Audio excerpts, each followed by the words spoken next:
Assalamualaikum warahmatullahi wabarakatuh. Kembali lagi di channel Fahri Husaini 95. Insyaallah barokah. Pada video kali ini kita sama-sama akan mendengarkan kisah yang paling berkesan tentang guru mulia Al-Habib Umar yang nanti akan disampaikan oleh Laura Ismail sebagai santri Al-Habib Umar dan juga Al-Habib Mahdi Al-Maghribi sebagai santri sekaligus khadim guru mulia Al-Habib Umar. Waalaikumsalam warahmatullahi wabarakatuh, Habib.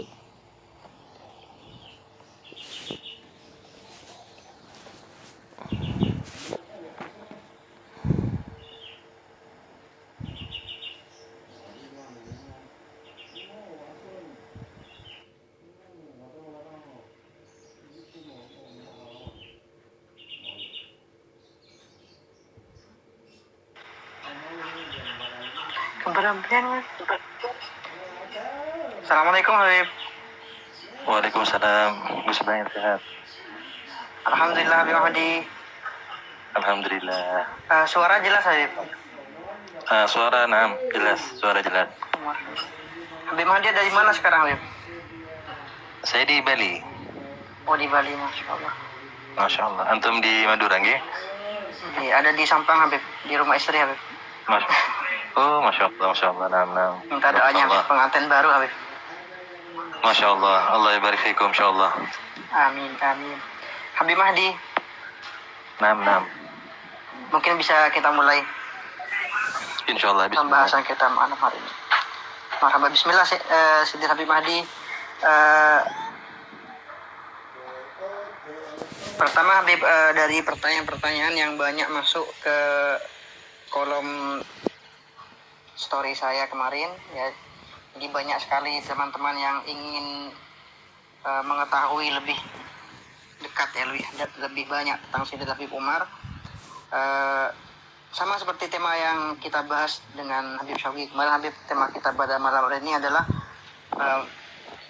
mengenal lebih dekat Habib Umar dan menteladani akhlak-akhlak beliau, menteladani sirah-sirah beliau.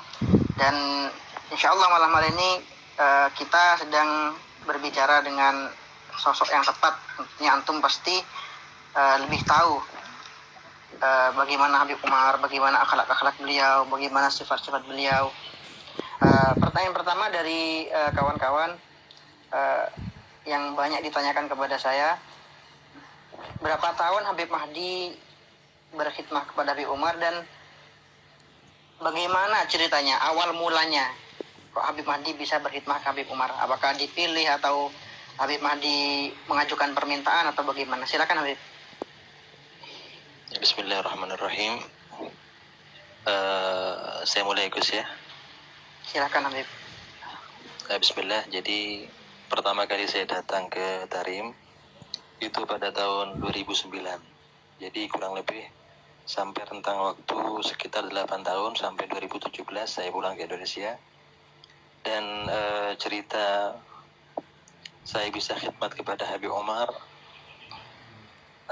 ini tidak pernah terbayangkan sebelumnya, bahwa saya diberikan kesempatan oleh Allah Subhanahu wa Ta'ala bisa ngiring Habib Umar, bisa khidmat sama beliau.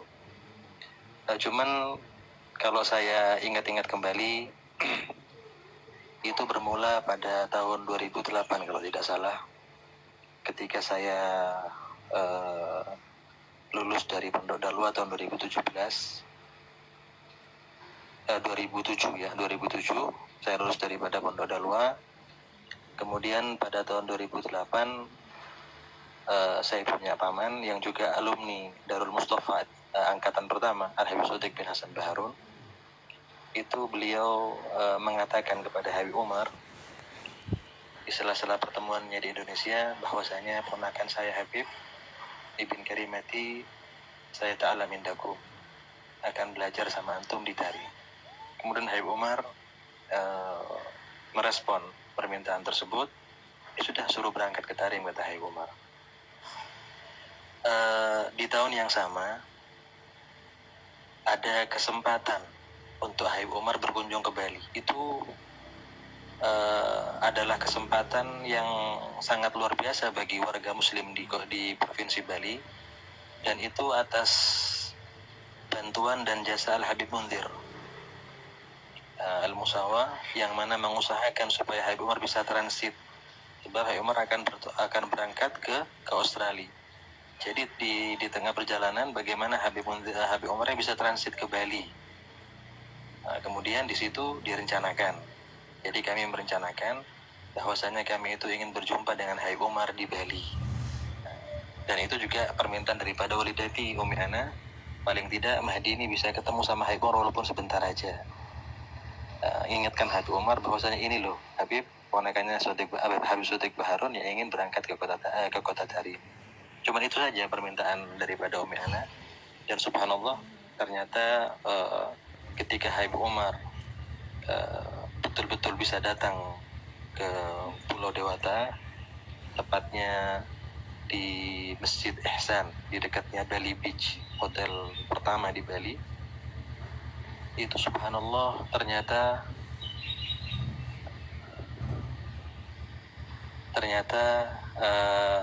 animo masyarakat, antusiasme masyarakat itu begitu besar. Itu tahun 2008.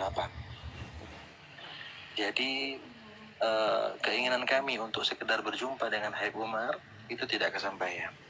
Melihat animo masyarakat, bahkan di situ ada saya punya paman, yaitu Habib Thalib As-Sekaf, Haji Badruddin, yang merupakan ketua MR saat itu, mengusahakan supaya paling tidak saya ini ketemu walaupun sebentar dengan Habib Umar. Ternyata nggak bisa, karena masyarakat yang begitu membludak dan keadaan kredit, sehingga tidak ditakdirkan oleh Allah Subhanahu wa Ta'ala. Kemudian ketika saya pulang ke rumah, saya ceritakan kepada umi saya. Di situ tergambar sedikit daripada kekecewaan daripada umi saya gitu. Kenapa nggak bisa ketemu sama Habib Umar? Cuman takdir sudah seperti itu. Kemudian pada tahun 2009 itu alhamdulillah saya berangkat ke kota Tarim beserta rombongan Dalwa yang dipimpin oleh saya punya paman, yaitu Habib Zain Baharun, Habib Zain bin Hasan Baharun, yang sekarang beliau menjadi mudir di Pondok Dalwa. Saya berangkat ke Hadramut beserta rombongan keluarga besar Dalwa. Itu pertama kali saya menginjakkan kaki di kota Tarim. Jadi saya punya paman Habib Zain Baharun menyerahkan saya kepada Habib Umar, dan Habib Umar menerima. Saya ingat waktu itu ziarah kita ke kota Tarim akhir bulan Sya'ban. Itu akan menjelang bulan Ramadan. Ketika rombongan keluarga saya sudah pulang ke Indonesia, maka saya yang saat itu masih baru, saya yang saat itu masih belum tahu tentang kondisi Tarim, adat istiadat Tarim, budaya Tarim seperti apa. Itu ketika ditinggalkan oleh keluarga besar saya merasa sedih. Tapi saya merasa bahagia karena Habib Umar menerima saya, bahkan menempatkan saya di rumah sebelah atas. Jadi di rumah Habib Umar itu, di bagian bawah itu rumah pribadi beliau, sedangkan tingkat yang bagian atas ya itu dikhususkan untuk para murid yang tidak tinggal di Darul Mustafa. Ya, di situ juga ada di antaranya Habib Muhsin Al-Idrus, saudara daripada Habib Hadi, itu sebagai ketua kamarnya. Terpisah dari rumah Habib Umar, akses pintunya pun beda. Saya tinggal di atas kurang lebih sekitar 3 hari di rumah Habib Umar. Kemudian 3 hari setelah saya tinggal di atas, tiba-tiba Sayyid Muhsin Al-Idrus datang kepada saya mengatakan, Mahdi, sudah mulai sekarang kamu tinggal di bawah. Kata Husin Al-Khatib, Syekh Husin Al-Khatib ini ketua rumah tangga Habib Umar di kota Tarim. Beliau berasal dari Tarim. Syekh Husin Al-Khatib ini minta kamu untuk pindah ke bawah. Pindah ke bawah artinya pindah ke rumah Habib Umar. Kemudian saya disiapkan kamar itu tepat di sebelah ruang pertemuan daripada Habib Umar. Saya mengatakan Husin Al-Khatib kepada saya, Mahdi, Habib Umar yang minta kamu tinggal di bawah.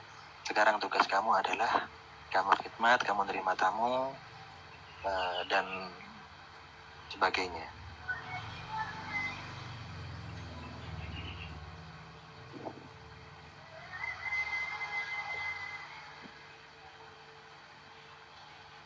Jadi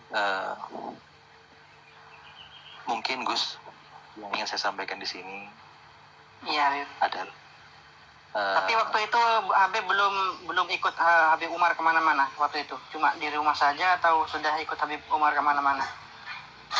belum. Waktu itu Belum. saya aja, ya, saya di rumah saja dan saya cuma nerima tamu. Kalau ada Habib Umar, ya saya layani beliau. Artinya saya belum ngerti, ya, belum ngerti bagaimana cara khidmat dan lain sebagainya.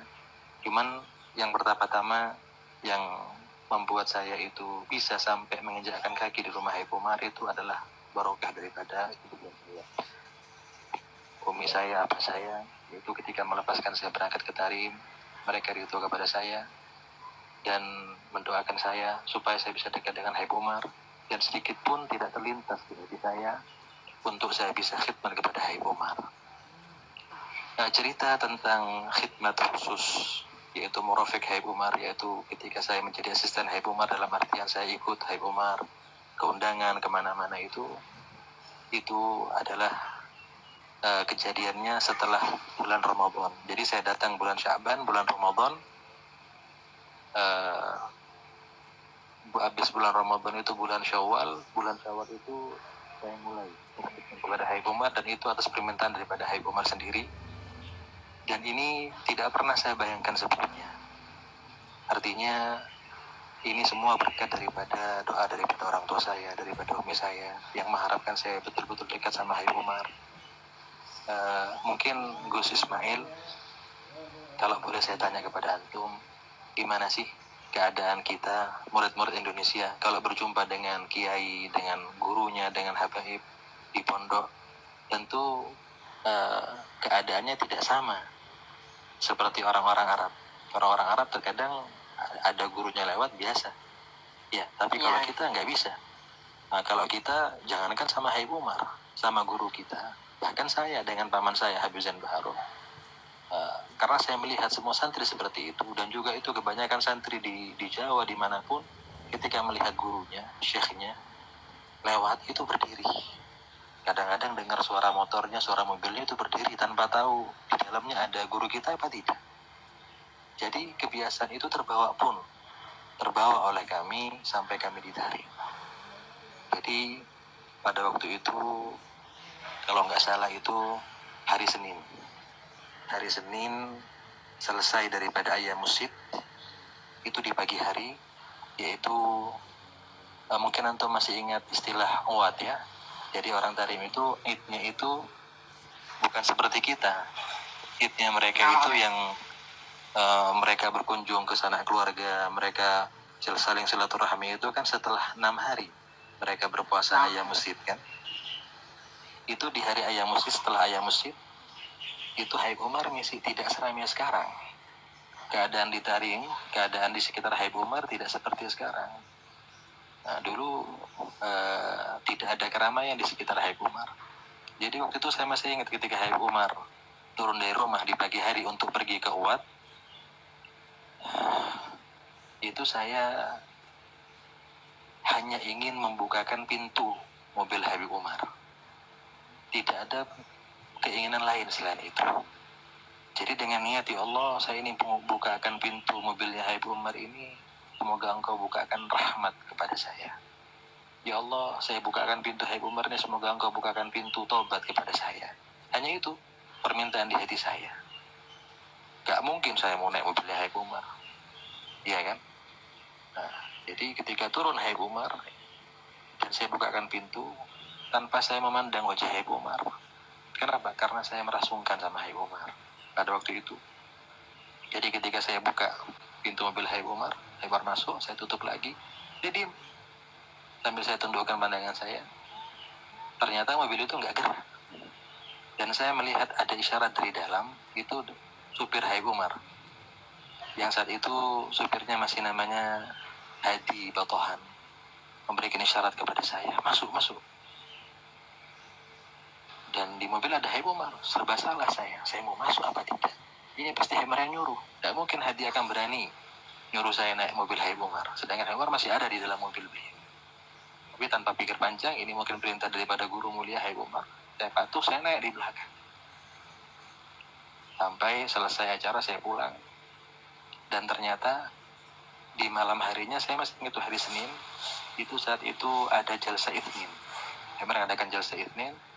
Sebelum jalsa habis maghrib, Habib Umar itu, karena jalsa Itsnin, kajian tafsir Habib Umar itu kan selepas Isya. Selepas maghribnya Habib Umar itu ada acara di sebuah masjid yang dihadiri oleh sebagian daripada tulab. Saat itu jalsa Itsninnya masih di Suk, masih di depannya Masjid Jami, mungkin antum masih ingat Ustaz ya. Saya sampai Tarim jasa Isnin udah di belakang Darul Mustafa, Habib. Darul Mustafa, ya. Dulu di lapangan Jami dulu. Iya. Waktu itu ketika selepas dari Maulid di sebuah masjid, habis maghrib, Habib Umar akan berangkat ke jalsa Itsnin naik mobil. Seperti biasa, saya bukakan pintu Habib Umar. Kemudian Habib Umar masuk, saya tutup lagi. Dan mobilnya itu sama dengan tadi pagi, gak jalan. Jalannya pelan-pelan gitu. Dan di belakang saya ini banyak santri-santri yang lain yang ingin menghadiri jalsa Itsnin. Kemudian sebagian teman di sebelah saya mengatakan kepada saya, Said, kayaknya Habib Umar tuh pengen antum naik. Saya mengatakan, oh gak mungkin Habib Umar. Kemudian saya diam aja. Akhirnya mobil itu jalan. Ternyata keesokan harinya, ketika Habib Umar keesokan harinya ini subuh, ketika beliau keluar dari rumah untuk ngimamin sholat subuh, saya nunggu di luar. Ternyata Habib Umar mengatakan seperti ini kepada saya, kenapa tadi malam kamu tidak naik mobil? Karena saya masih baru dan saya belum terbiasa bicara sama Habib Umar, saya diam saja. Kemudian kata Habib Umar, ya sudah, mulai sekarang kamu naik mobil. Nah dari situ bermula saya menjadi murofik Habib Umar, ikut jadi khatim Habib Umar, kemana Habib Umar pergi saya ikut. Dari situ permulaannya. Dan di hari yang sama, setelah isyrok, saya keluar dan saya nunggu Habib Umar di sebelah mobil. Sedangkan Hadi Batohan ini belum akrab sama saya, karena saya ini satu orang Indonesia, dan dua karena baru sebulan di rumah Habib Umar. Ternyata Hadi Batohan ini tanya ke saya, kamu Sayyid? Dia taunya saya Mahdi, Indonesia. Kamu Sayyid? Kata, nanya ke saya. Iya. Kenapa? Saya bilang, tadi malam Habib Umar nanya ke saya, Limadha Al-Hasani hadha ma yatla'? Saya masih ingat kata-kata Hadi Batohan. Kenapa Al-Hasani? Maksudnya saya tidak ikut naik mobil kita. Kemudian Hadi juga mengulangi daripada apa yang disampaikan Habib Umar tadi subuh. Sudah mulai sekarang kamu kalau ada acara kamu ikut. Jadi ceritanya dari situ. Saya mulai ikut Habib Umar. Tapi yang jelas saya merasakan khidmat. Halo? Ya, halo, jelas Habib. Naam, Habib. Jadi saya merasakan keberkahan khidmat saya kepada Habib Umar. Allah lancarkan semuanya. Ya, artinya itu saya merasa bahwasanya itu adalah berkat doa daripada orang tua saya, berkat daripada doa umi saya. Ya. Kurang lebih seperti itu, Bu Sufmi. Masya Allah, Habib. Habib Mahdi mungkin masih ingat, mungkin sekitar tahun 2015 dan 2016, saya waktu itu jadi ketua pelajar dari Madura di Darul Mustafa. Itu membuat acara juga bersama Habib Mahdi dengan tema yang sama, mengenal lebih dalam tentang Habib Umar. Nah, waktu itu Habib Mahdi, juga teman-teman mungkin banyak nggak tahu kalau Habib Mahdi ini juga punya darah Madura. Oke, saya. Ya, Habib Mahdi. Habib Mahdi asalnya Sumeneb, kemudian pindah ke Bali, benar Habib? Iya, jadi umi saya itu orang Madura, sebab kakek saya Habib Hasan Baharun yang pendiri Dalwa itu kan aslinya Sumeneb. Cuman abah saya dari Kelungkung, Bali. Jadi setelah menikah dengan abah saya, ibu saya pindah ke Bali dan jadi orang Bali. Nah, cuman biasanya kita setiap tahun kita pulang, kita punya rumah di Sumeneb, rumahnya saya punya nenek. Bahkan saya juga pernah tinggal di Sumeneb selama 4 tahun, dan berkat tinggal di Sumeneb saya bisa bahasa Madura. Dan berkat bisa bahasa Madura, saya bisa dakwah juga menggunakan bahasa Madura. Bisa berhubungan dengan orang-orang Madura. Masya Allah. Habib Mahdi tadi Habib Mahdi jelaskan kalau Habib Mahdi bisa berkhidmah dengan Habib Umar, bisa dekat dengan Habib Umar. Ini karena berkah umi, berkah doa seorang ibu. Habib Mahdi waktu itu pernah juga menceritakan kepada kami bagaimana bakti seorang Habib Umar kepada ibunya, kepada Baba Zahra. Mungkin bisa Habib Mahdi ceritakan lagi. Yang saya ingat sampai sekarang Habib Mahdi menceritakan bahwa Habib Umar ini setiap sore selalu pergi ke rumah ibunya, membuatkan kopi dengan dirinya sendiri, menghidangkan kopi, makan mentumbuk kopinya sendiri. Apakah saya salah dengar atau memang seperti itu, Habib? Ya, seperti itu keadaannya. Jadi yang saya ingat sampai sekarang, bagaimana sosok Habib Umar yang super sibuk seperti itu, yang sangat padat jadwalnya setiap sore, setiap hari, bukan setiap minggu, setiap hari. Beliau sempatkan untuk datang ke rumah ibunda beliau. Dan ibunda beliau tinggal bersama kakanda paling tua Habib Umar, yaitu Habib Ali Masyhur yang menjadi mufti Tarim sekarang. Itu setiap hari Habib Umar itu datang ke rumah ibundanya. Kemudian yang lebih mengharukan lagi adalah saat momen Habib Umar membuatkan kopi. Nah, mungkin Gus Ismail paham juga kan masalah seperti ini. Cuman saya perlu jelaskan biar teman-teman yang lain paham apa sih istimewanya kopi Habib Umar.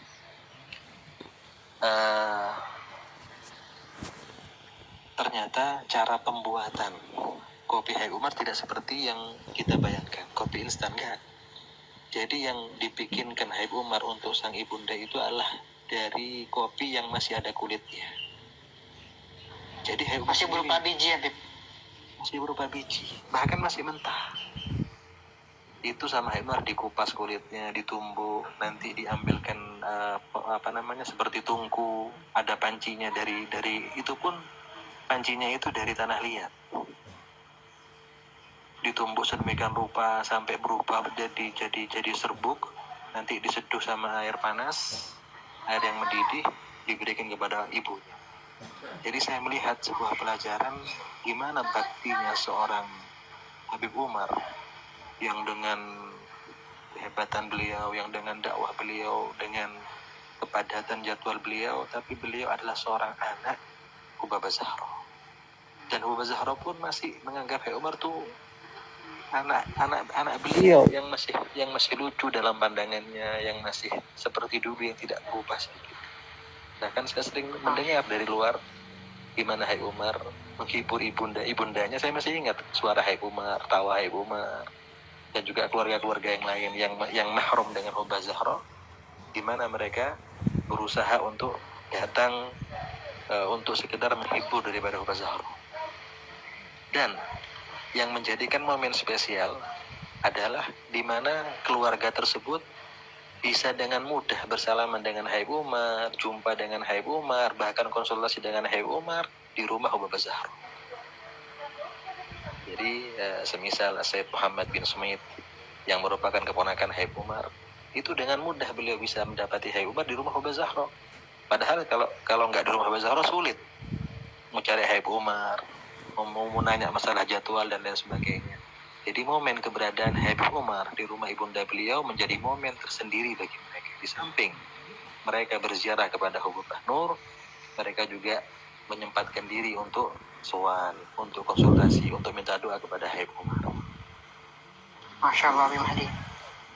Selain bakti Habib Umar kepada ibundanya, Habib, ini banyak teman-teman yang nanya, apa mungkin pengalaman yang paling berkesan yang pernah Habib Mahdi ketahui selama bersama Habib Umar? Mungkin ada momen yang di situ menunjukkan betapa indahnya akhlak Habib Umar atau tawaduknya beliau. Mungkin bisa ceritakan sekilas kepada kami, Habib, biar bisa kami ambil pelajarannya. Insyaallah. Kalau kita bicara tentang Habib Umar, tentu kita tidak bisa melupakan tentang sosok-sosok murid-murid Habib Umar juga.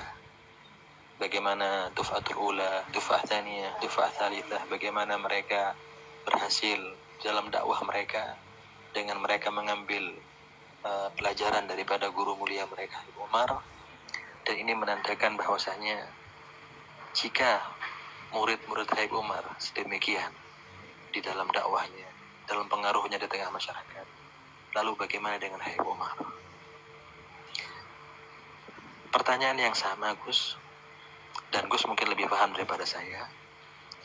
Seorang sahabat bertanya kepada Ibunda Aisyah, "Wahai Ibunda," dan ini mungkin sering kita dengar daripada Habib Umar kalam beliau, ketika sahabat bertanya kepada Ibunda Aisyah, "Wahai Ibunda, apakah ada momen atau kejadian akhlak Nabi Muhammad yang paling mengesankan?" Maka Ibunda kita Aisyah mengatakan semuanya mengesankan. Tidak ada satu momen yang ada pada diri Rasulullah SAW melainkan semua mengesankan. Duduknya, berdirinya, jalannya, tutur katanya, tingkah lakunya, semua mengesankan. Begitupun dengan Habib Umar. Habib Umar di mata saya, seorang fakir, di mata saya yang serba kurang seperti ini, saya belum pernah melihat satu sosok yang seperti Habib Umar. Mungkin saya bisa meniru cara ceramah Habib Umar, mungkin cara imamah Habib Umar, gaya Habib Umar, pidato Habib Umar. Tetapi untuk meniru tentang akhlak Habib Umar, tentang hati, qalb yang dimiliki Habib Umar itu susah. Jadi kalau saya bisa katakan, semua momen saya bersama Habib Umar semua mengesankan. Semua apa yang beliau lakukan bermuatan atau bernilai tarbiyah. Semua mendidik. Dan di antara yang paling menonjol dari sosok beliau adalah Jabrul Khatir. Ya, Jabrul Khatir, maksudnya beliau ini selalu nyampaikan hajatnya orang. Pernah ada satu ketika, ada satu momen menjaga perasaan orang tadi, menjaga perasaan orang lain. Menjaga perasaan orang, ya. Pernah satu ketika Habib Umar ini dalam artian selalu memperhatikan si fulan ini. Kalau fulan ini ngundang Habib Umar, maka Umar akan datang. Ketika fulan ini bicara akan diperhatikan sama Habib Umar. Sampai Sayyid Umar bin Faqih itu tanya sama Habib Umar, Habib, kenapa kita lihat antum ini kok perhatian kepada si fulan? Saya sampai ingat sampai sekarang apa yang beliau katakan. Kata Habib Umar, "Ma'ubidullah afdal min jabril khawatir." Artinya tidak ada ibadah di sisi Allah yang lebih baik daripada kita menjaga perasaan orang lain, kita nyampaikan hajatnya orang lain. Jadi dari situ saya menyadari bahwasanya ibadah itu bukan hanya sekedar kita sholat, kita sedekah, namun ibadah itu juga mencakup bagaimana kita menjaga perasaan orang lain. Habib Sodik Baharun, saya punya paman, Habib Sodik bin Hasan Baharun, yang sering beliau berkata, menceritakan tentang Nabi Ibrahim yang membangun Ka'bah. Dan ini juga mungkin sering kita dengar dari darasnya Habib Umar. Ketika Allah Ta'ala muji Nabi Ismail dan Nabi Ibrahim ketika membangun Ka'bah kembali. Tapi apa kata Allah Ta'ala? Satu suap yang kamu berikan kepada orang yang lapar itu lebih baik daripada engkau bangun Ka'bah. Bahkan dikatakan menyakiti hatinya orang mukmin lebih dahsyat dosanya daripada menghancurkan Ka'bah. Jadi itu yang saya pelajari daripada Habib Umar, bagaimana kita berusaha untuk selalu menjaga perasaan orang lain walaupun itu sangat sulit. Tapi insya Allah mudah-mudahan berkat daripada beliau, kita semua yang bernisbah kepada beliau, yang berintimak kepada beliau, bisa mengambil ibrah daripada akhlak dan teladan Habib Umar. Masya Allah.